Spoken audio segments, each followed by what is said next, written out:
உத்தரப்பிரதேச மாநிலம் மெயின்புரியில் cellphone tower மீது ஏறி கட்டில் போட்டு படுத்த நபரால் பரபரப்பு ஏற்பட்டது. இது பற்றிய கூடுதல் விவரங்களை செய்தியாளர் ரமேஷ்குமார் வழங்கிட கேட்கலாம். ரமேஷ்குமார் வணக்கம். இந்த நபரின் இந்த செயலுக்கான காரணம் என்ன? தற்போது அவர் கீழே இறக்கப்பட்டாரா?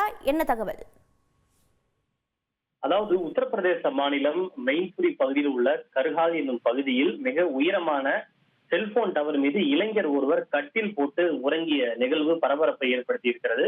அந்த நபர் உறங்குவதை பார்த்த அப்பகுதி மக்கள் உடனடியாக காவல்துறைக்கு தகவல் கொடுத்திருக்கின்றனர். காவல்துறையினர் அங்கு விரைந்து சென்று அந்த இளைஞரோடு நீண்ட நேரம் பேச்சுவார்த்தை நடத்தி சமாதானப்படுத்தி பின்னர் அந்த நபரை கீழே இறங்க வைத்திருக்கின்றனர்.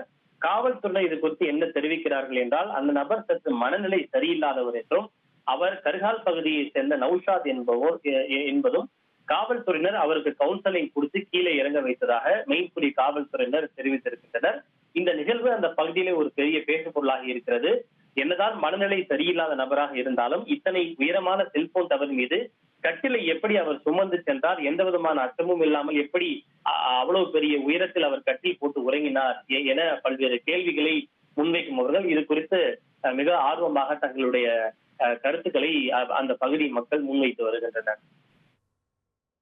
உங்களுடைய தகவல்களுக்கு நன்றி ரமேஷ்குமார். உங்கள் தந்தி ஒன் தொலைக்காட்சியில் அண்ணாமலை தினமும் மதியம் 12 மணிக்கு காண தவறாதீர்கள்.